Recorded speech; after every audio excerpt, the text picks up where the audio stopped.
first day, they took us to a field. We were in silence and we were supposed to pluck the weeds at the field. So we were walking with the ma. We didn't know what was going to happen.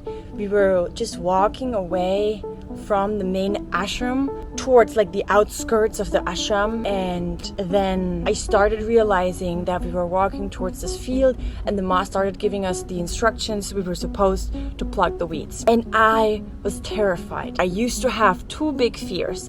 One is kind of like the fear of nature, and one is the fear of bugs. Why is that? Because when I was 8 years old, I was bit by a tick, and I had Lyme disease, encephalitis, and I was pretty much sick for 20 years of my life. So before I got bitten by the tick, my mom had instilled this fear of me: don't touch the grass, don't touch the bushes, like don't go in nature because that's where the ticks are. And then I caught the tick in nature, so the fear was so strong. So now I was supposed to go into a field in India. It was hot. There was bugs over bugs in the ground. They were much bigger than what you usually think when you think of bugs, okay? For me, they were ginormous bugs. There were bees, dragonflies, and all kinds of other nameless insects to me, which I didn't know. They were crawling over us, and we were pretty much doing exactly what I'm scared of: going into soil with bare feet and bare hands, touching all the plants, being like immersed in nature, ants crawling over you, bugs crawling over you, worms, and you dig your bare hands into the ground. I was so terrified. I remember I was shaking, I was sweating, I wanted to cry, I wanted to just run away. I was like, why did I do this to myself? Why did I choose to do this program? I hate this. I am so scared.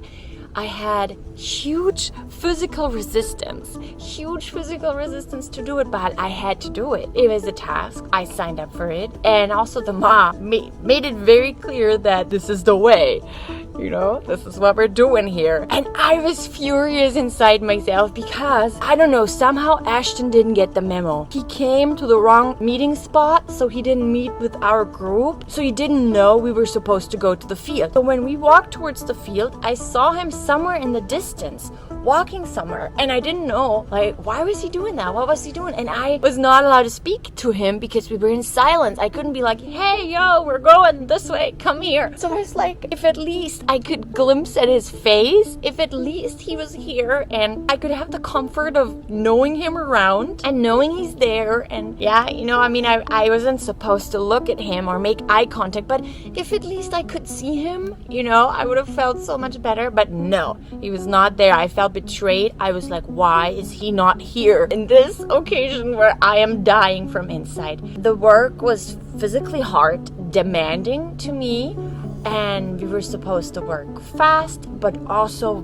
pay a lot of attention. Like, you couldn't just get away with like plucking some weeds and then be done with your role. You know, the ma would come check on you and be like, there. You know, she would point at the places. I think she was talking to us. She was not in silence, and you had to pay so much attention to divide, like, which is the wrong leaf, which is the right leaf, and really make sure you pluck all the small leaves and just immerse yourself into the work, into the task, with your own thoughts, in silence. In the rain, it started raining, and in the heat of the day. And at some point, my resistance just broke. At some point, I just surrendered to what was happening, and it was so beautiful. It was like a cage fell off my body. It was like I came out of a shell. Like strings were attached to me, and then these strings were gone. I felt ease and peace, and I was so excited because I had realized that I had kind of, in a way, overcome parts of this karma of me being so scared of bugs and nature. I felt empowered. I felt joyful, digging the grounds, putting my hands into the soil. I mean, I didn't want to do this for another week, let's be honest about that, but in that moment, I could give myself fully to the task, and that was really, really beautiful. At some point, I think in the afternoon, we went to wash our feet and hands, and we walked back to the ashram. And I think that's when really our sadhana, our seva within the temple started. I had another very significant, I would say, breaking point in the temple. So when you're volunteering for Linga Seva, you're either inside the temple or on the temple grounds. Like this is already inside Dhyanalinga, but you're not in the couple. So that day I was inside the couple where the linga is. You rotate spaces, you rotate tasks during the day, but for that period I stood next to the linga and it was my task to greet the people who come in and then silently lead them to their spaces, make sure that the flow was kept alive, that they were walking in the right way, that they were silent, that kids and parents with kids knew where to go, just to make sure that they're seated. And it was kind of overwhelming at first for me because I was new to India and I had never seen, I would say, many Indian people in my life before, you know, especially not tribal people from the village. On the weekend, the temple would get really crowded. Thousands of people would come and, you know, they'd be sweaty. They've been going on like specific sadhana. They've been walking maybe for hours. It was just an overwhelming amount of people that I came in close proximity with. So I started feeling under pressure. It was like, oh my God, so many people and I'm gonna be here all day long. Like my mind started freaking out and I looked at Dhyanalinga and I was like, if I am this way, if I'm making myself this way, I'm not gonna be able to do this for 10 days. So I just looked at Dhyanalinga and I just asked for help to surrender to the situation. And I brought myself into the state of bhakti. This is what we did for the very first day. It was one of our tasks also to exercise, to live devotion, to look at everything in with namaskar and look at everything as bigger as you. And when I started doing that, when I started looking at the people's faces, the glow that they had on and the excitement about visiting Dhyanalinga, or just all the emotions going through their face, and it came to me that it nearly felt as if they were grateful. They looked at me in gratitude. I was supposed to look at them as bigger as me, but because I was part of the temple, they looked at me in gratitude. They bowed down to me and smiled at me. Wow, it became such a beautiful experience. I was overflowing with gratitude and love. I looked at all these people and I felt like they were all my kids. They were all my family. They were all part of me. And I was so happy I had the opportunity to welcome them into this space, that they would see my face entering the temple and I could help them in the tiniest way possible make this moment more special to them, make this moment more wonderful to them. It became so beautiful and I was on like an absolute high. I was like swaying, peaceful, grateful, thankful to be in that place. After a few days in Dhyanalinga, I stood in front of the linga. I was volunteering inside again, and I suddenly realized how my mind had come to absolute silence. It was the most unusual feeling for me because I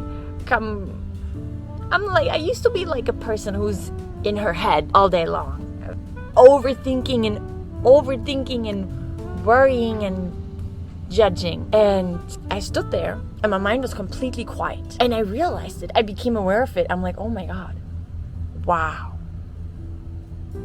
I didn't feel the urge to move my body much. I didn't feel the urge to think about anything. I was just there.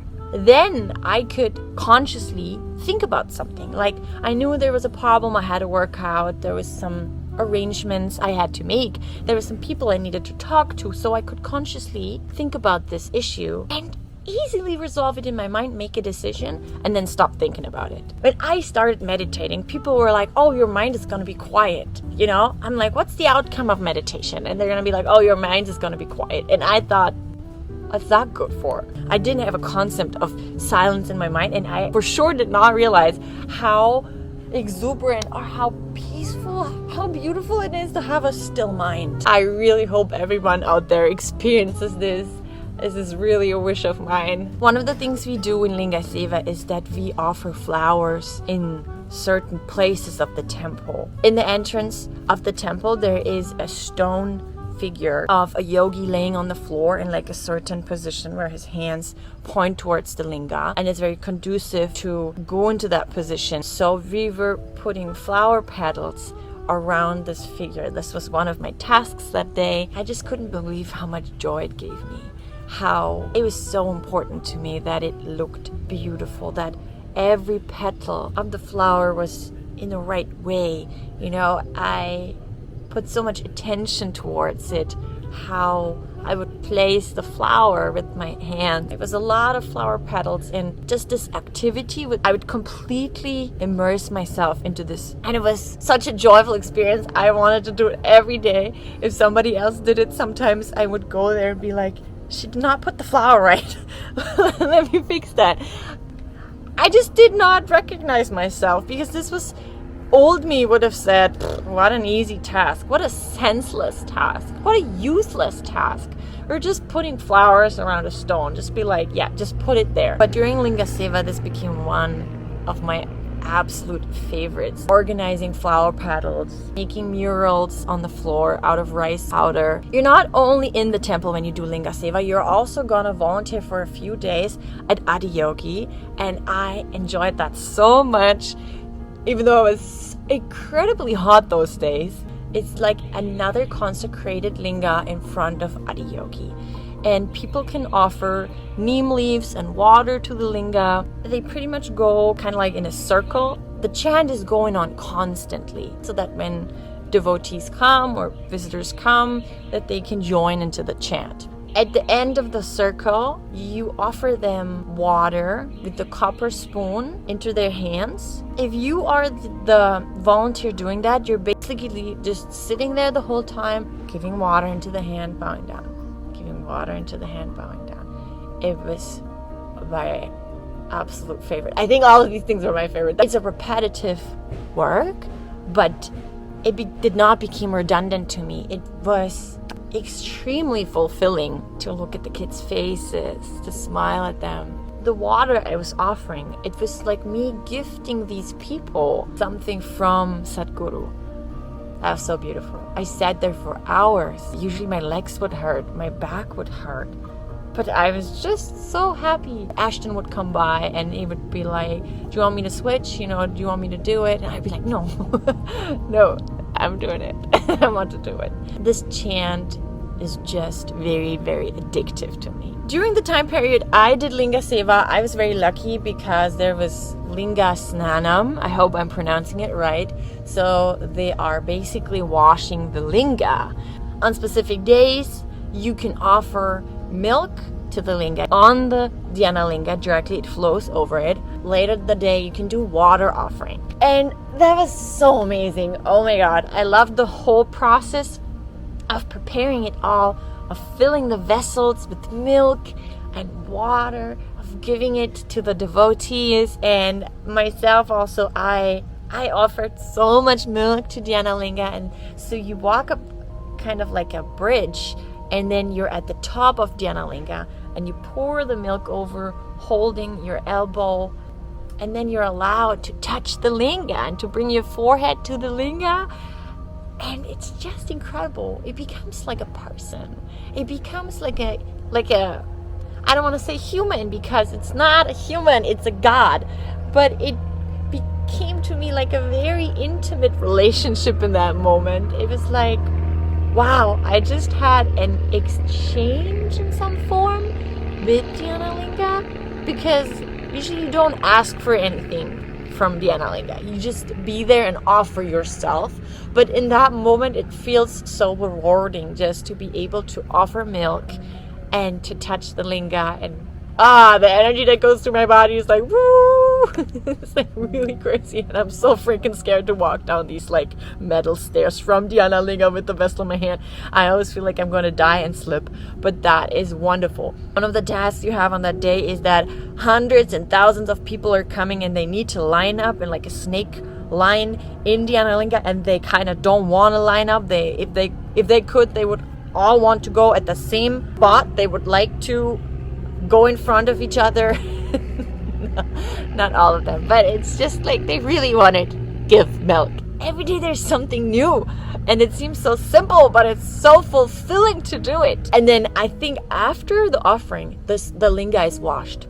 So that takes place after Dhyanalinga is closed for the public. So you have to think about it. I get up at 3 a.m., then I do my sadhana. Then I think at 4 the program starts in the temple, and then all day long you're up on your feet. You're doing everything that's needed. Then you do your meditation in the afternoon and in the morning, and then you eat, and then you come back to wash the linga. And I was very privileged to be in a time frame where I was part of washing the linga, but I was so exhausted. I did not want to sleep. It's a process of chanting and different things, and bringing water and vessels, and it's like done by the brahmacharis, but you help. And anyways, every night Dhyanalinga gets washed. You wash the floor, you dust it all, everything gets cleaned every night. We do that while we're in Linga Seva. Already that made me super exhausted. It's physical work, like scrubbing the floor and everything. But those days it takes much longer and it's much more intense. And I was just sitting there sometimes on my butt and in cross-legged position. I was like, how am I going to stay awake? I cannot stay awake. I was like to the point of complete physical exhaustion. I was just dragging my body home to bed and then I was gone. But it was beautiful to do it. It's crazy because, oh my God, the air is on fire. Everything's like vibrating. It's like you are tired as hell, and it's physically demanding, but we're just like, oh my God, I'm on fire because I am in this vibrant energy of like keeping the temple, maintaining the space, It changes you. It changed me. It definitely changed me doing Linga Seva. When it was over, I could not believe it was over. I was really exhausted, really, really exhausted, needed sleep, and I wanted to get back into my Hatha yoga schedule. But stepping into Dhyanalinga felt different then. It was like, it's my temple. It's like I take care of this temple. I am responsible for Dhyanalinga. I am 100% responsible. Even though when I walked in and I was not volunteering anymore, I would see all the things. I would pay attention to all the things. I would be like, showing people to be quiet. I would be like, the flowers need to be rearranged. This pot needs to be wiped. It's polished. The candle is not straight. I would just have like such an eye for everything that I wanted to make it perfect for Sadhguru and for Dhyanalinga and for the people who are coming. I felt deeply connected, and I still feel deeply connected, and I can bring myself to that space if I just visualize Dhyanalinga in my head. It's beautiful, and if you ever have the opportunity to do it, you should do it. You should 1000% do it. If you like this video, subscribe to the channel, and I'll see you in my next video. Bye!